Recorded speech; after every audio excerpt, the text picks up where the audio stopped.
Nesse vídeo a gente vai concluir a migração do projeto de JavaScript para TypeScript que a gente tem feito nesses últimos vídeos. Se você caiu nesse vídeo de paraquedas e ainda não me conhece, eu sou o Roger e eu te ensino a ser fluente em JavaScript. Se você tem interesse nisso, já me segue aqui e ativa as notificações para não perder nenhum conteúdo aqui desse canal. Agora a gente tem que tipar algumas coisas aqui. Vamos lá. Aqui na Create Image, ele está inferindo a saída corretamente como um HTML Table Cell Element, porque esse TD foi criado aqui dentro da função e foi retornado aqui embaixo. Só que ele não entendeu ainda o que é o data. Aqui nas linhas 21 e 22, eu vejo que o data é um objeto com as propriedades src e out, que são strings. Então eu vou passar aqui um tipo ImageData, que eu vou criar aqui em cima, que vai ter um src, que é uma string, e vai ter um out, que é uma string. O que mais que a gente tem aqui?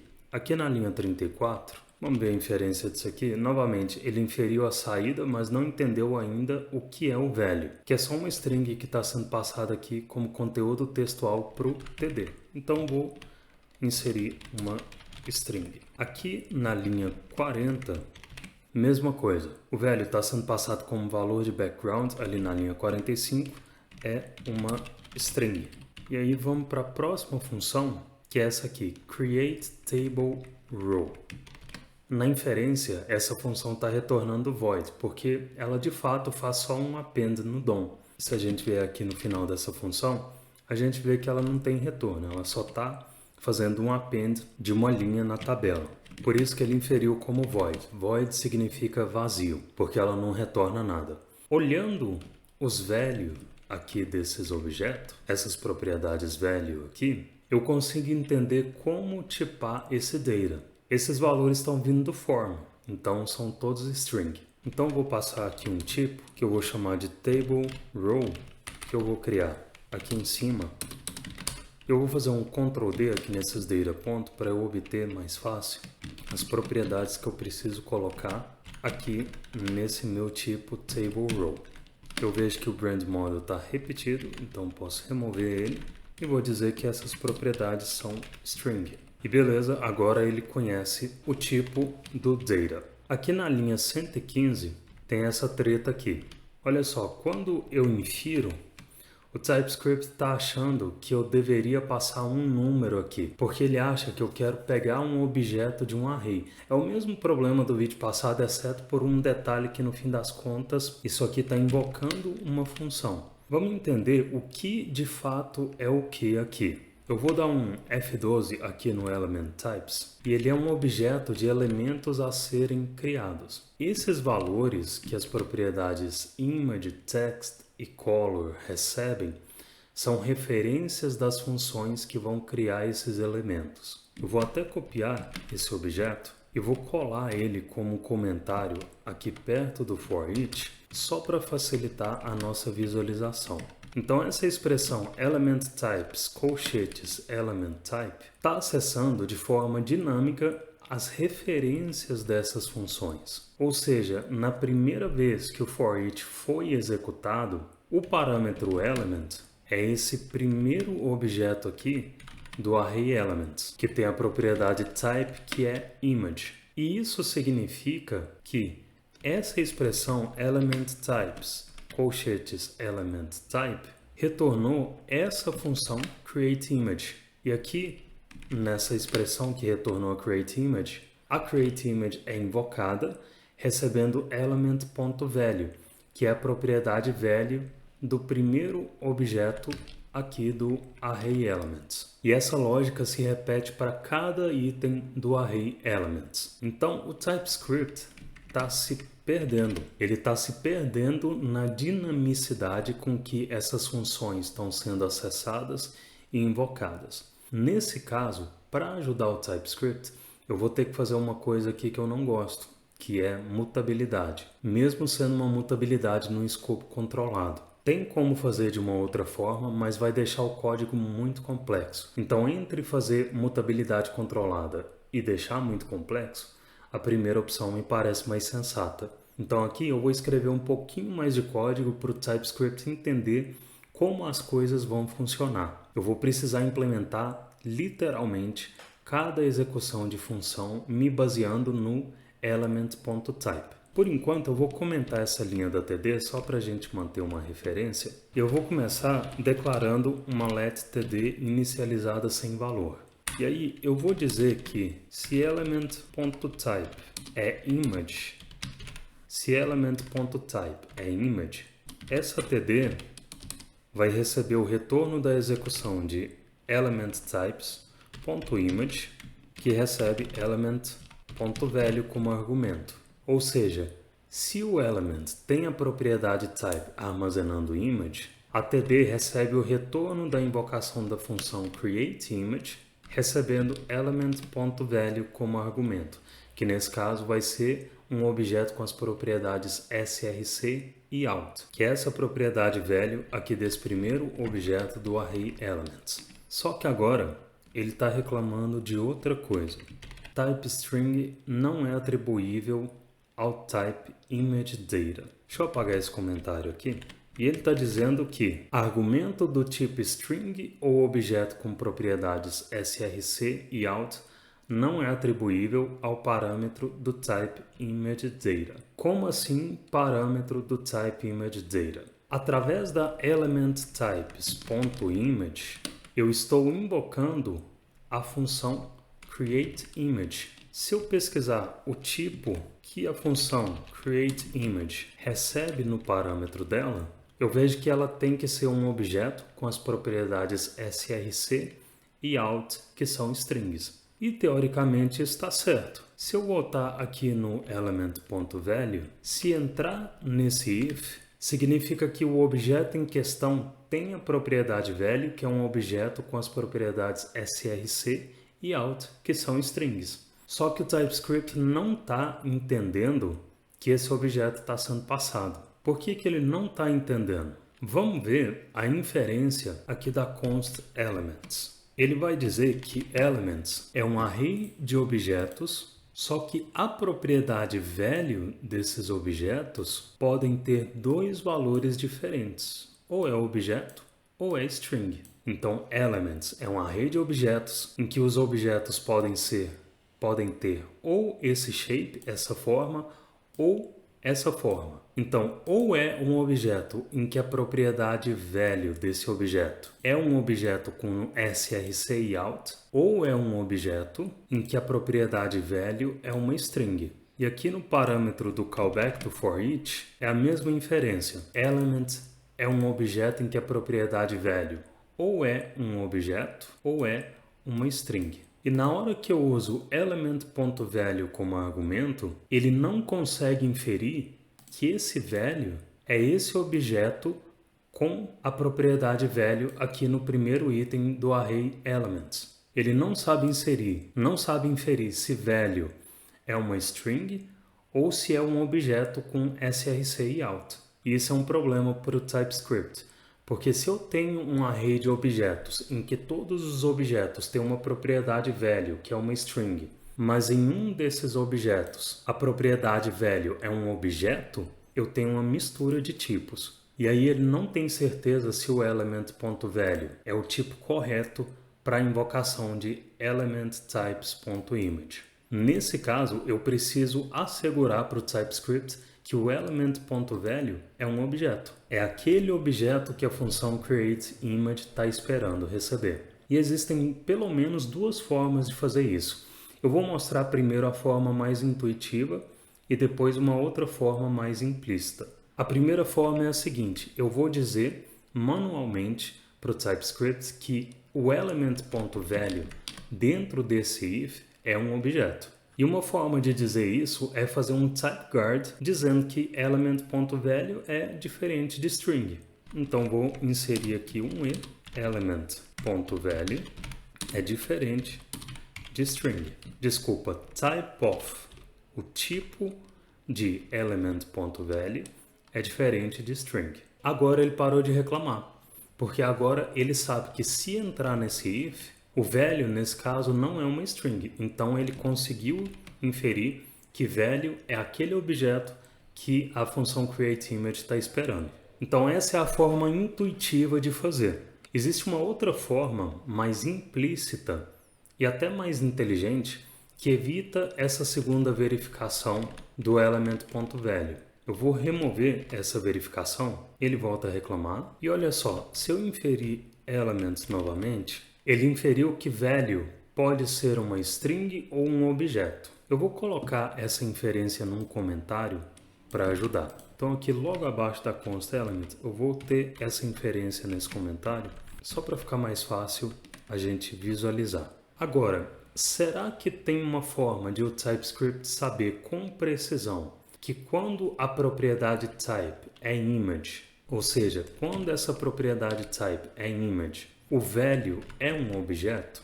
Será que tem como ele inferir os objetos desse array de forma mais precisa? A verdade é que tem. Olha o que ele vai inferir quando eu coloco asConst aqui no final. Se eu inferir o array elements agora, ele está dizendo que elements é um array e é um array read-only, tanto o array como as propriedades desse array. Já vou explicar o que é isso, tá? Mas ele tem objetos com propriedades read-only. E ele também está dizendo que, no caso do primeiro objeto aqui do array, que tem o type image, a propriedade value é um objeto com src e out. Já para os outros objetos, a propriedade value é uma string. Vamos comparar aqui em um outro comentário a diferença entre a inferência sem o asConst e com o asConst.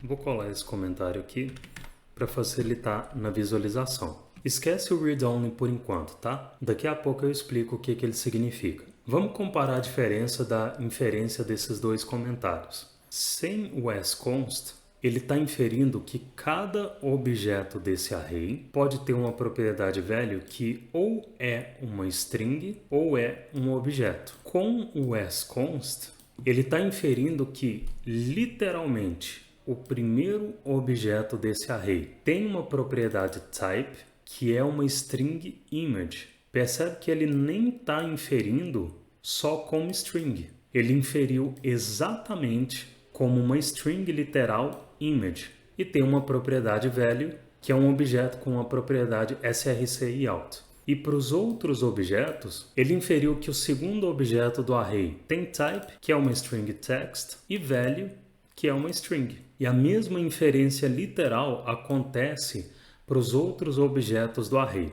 Ou seja, com o asConst, eu estou dizendo para o TypeScript inferir o array elements de forma literal. E isso faz com que ele seja muito mais preciso na inferência. Isso faz que ele saiba, por exemplo, literalmente, quando a propriedade value é um objeto e quando ela é uma string. Então agora o TypeScript sabe que quando a propriedade type é image, a propriedade value só pode ser o objeto, porque ele já inferiu literalmente que ali no array o objeto com type image é o objeto que tem uma propriedade value, que é um objeto com as propriedades src e out. Então ele sabe que quando o objeto tem a propriedade type image, value é um objeto. E aí se eu observar aqui dentro do if agora, ele não reclama mais, porque agora ele sabe que se entrou nesse if, significa que a propriedade value é o objeto que a função espera receber como argumento. Tanto é que ele infere o valor do value normalmente agora. Então, com o asConst, eu estou dizendo para o TypeScript inferir literalmente esse array elements.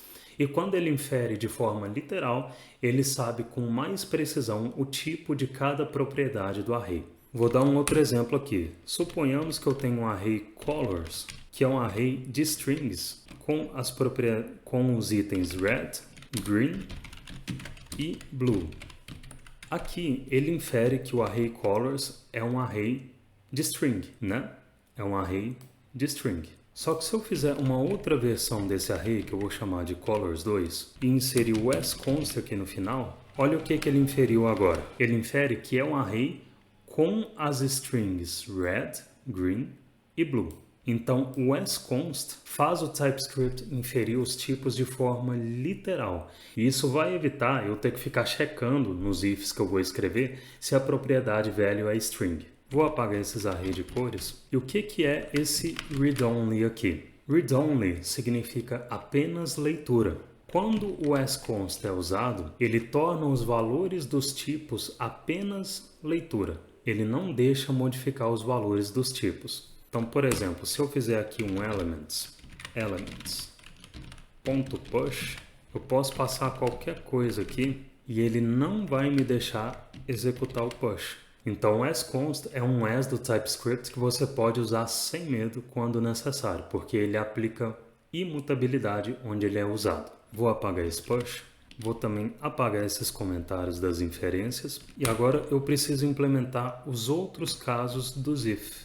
Isso é, quando o element type é text ou é color. Então, eu vou fazer aqui embaixo um if que checa se element type é text.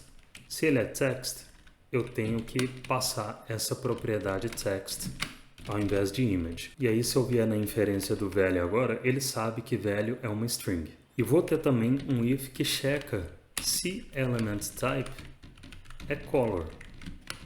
Porque se for color, eu preciso invocar a função createColor aqui através da propriedade color. Novamente, a inferência ela me dá que é uma string. Agora ele reclama que td pode ser undefined. Então aqui eu tenho que fazer outro type guard para só dar o append child se td não for undefined.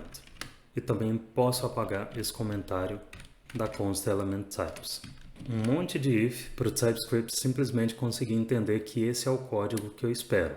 Isso aqui não é necessariamente um problema do TypeScript, é que o TypeScript é estático. Então ele precisa garantir que o tipo que eu estou entrando é exatamente o tipo que ele espera. Como eu mencionei, dá para fazer de outra forma, de forma dinâmica, mas isso demandaria criar algumas outras funções, fazer outros type guards, fazer alguma coisa como o FPTS faz ou o EffectTS faz, que é basicamente criar funções de type guard que vão garantir um tipo específico. Mas querendo ou não, isso deixaria o código mais complexo. Vamos ver o que mais que a gente tem aqui. Aqui eu tenho a função handleDelete, que deleta o carro da tabela quando o botão excluir é clicado. Se eu investigar com o F12 essa função, eu posso ver onde ela é usada. E aqui no addEventListener, por exemplo, se eu inferir, ele está me dizendo que esse evento é um mouse event. Então eu posso tipar o E dessa função como um mouse event. E aí ele reclama dizendo que button pode ser null. Então eu vou fazer um type guard nesse button. Vou dizer que se not button, eu vou simplesmente dar um return aqui. Beleza, e agora ele está reclamando que dataset não existe no tipo event target. Então ele está inferindo que o button é um event target, o que não é. Botão é botão. Então eu vou ter que dizer isso para ele, as HTML button element. Show. Agora aqui no objeto ele reclama que o tipo undefined não é atribuível ao tipo string. Isso acontece porque aqui no delete body eu estou dizendo que plate recebe uma string, mas aqui na const plate ele infere que o tipo pode ser undefined.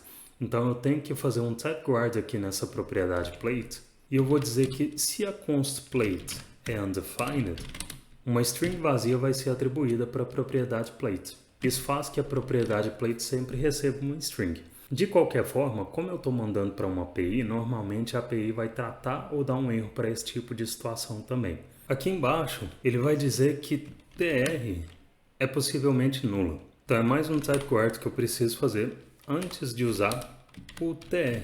Então, se tem tr, executa o removeChild do tr.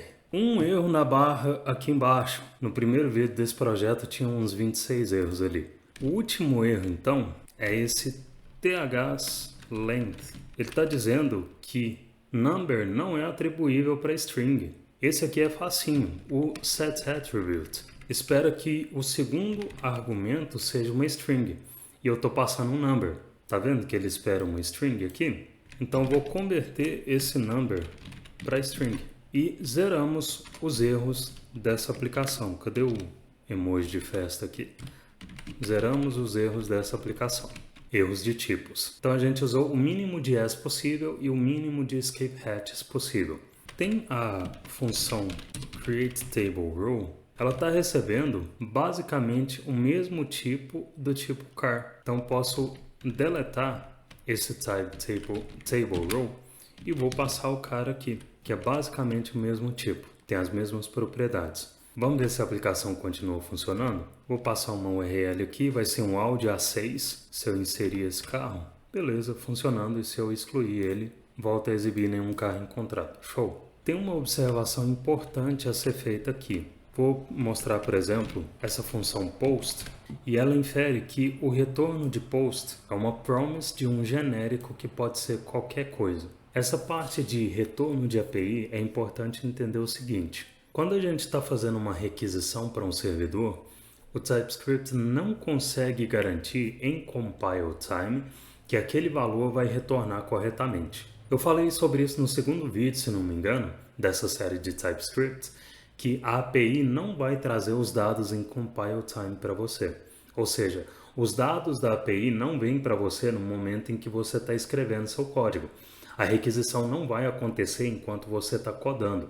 A requisição acontece quando o código é executado. Os dados da API vêm no momento de execução do código, em runtime e não em compile time. É muito importante entender essa diferença entre compile time, que é quando você escreve o código e o compilador analisa seu código, e runtime, que é quando o código de fato é executado. Então, nenhuma linguagem tipada vai conseguir inferir coisas que vão vir de fora. Qual que é a solução para esses casos? Normalmente é usar alguma biblioteca de validação, a não ser que você esteja usando GraphQL. No GraphQL não precisa validar a entrada de requisição porque ele mesmo já faz isso, ele já valida os tipos. Mas sem GraphQL, uma biblioteca muito popular para validação é o Zod, que não é o vilão do Super-Homem. Zod.dev. Se você não estiver trabalhando com programação funcional, essa é a biblioteca recomendada. Se você estiver trabalhando com programação funcional, com FPTS ou Effect, provavelmente você vai conhecer o IOTS, mas não trabalhando com FPTS, você pode usar o Zod. O Zod também funciona só com JavaScript. Usar TypeScript não é um pré-requisito para usar o Zod. Com o Zod, você consegue criar uma tipagem baseada em um objeto. Então vou vir aqui em Basic Usage e aqui ele dá um exemplo de criando um esquema de objeto. Então, por exemplo, eu criei o user, que é um objeto, com uma propriedade username, que é uma string. E aí, ao invés de você tipar como no TypeScript, usando username,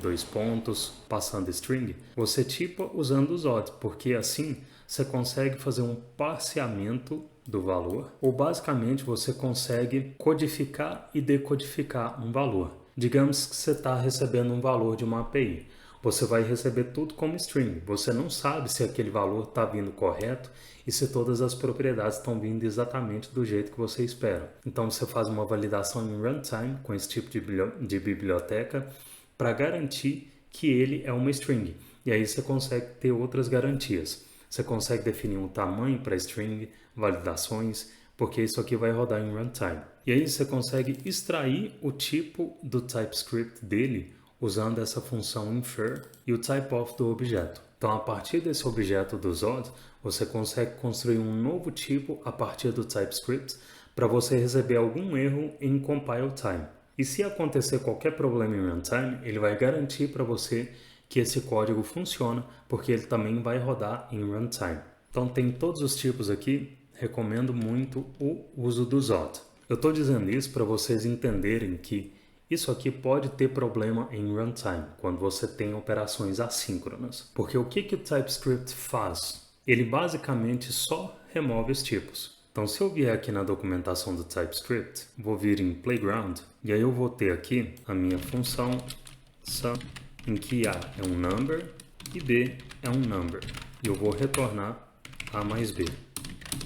Você pode ver aqui no lado direito, que é o código JavaScript que o TypeScript gerou, que basicamente o que o TypeScript faz é simplesmente remover os tipos e retornar a função. Então, se eu não tiver nenhuma validação em runtime para garantir que isso aqui é um number, se essa função chegar em produção e for chamada por um método assíncrono ou algo do tipo, vai dar um erro em runtime do mesmo jeito. Então, qualquer linguagem tipada vai fazer isso. E é por isso que normalmente a linguagem tem alguma ferramenta que faz esse decode, essa decodificação de dados para garantir validação em runtime. Beleza? Eu espero que esse vídeo tenha ajudado. Deixe seu comentário para eu saber o que você achou e até a próxima.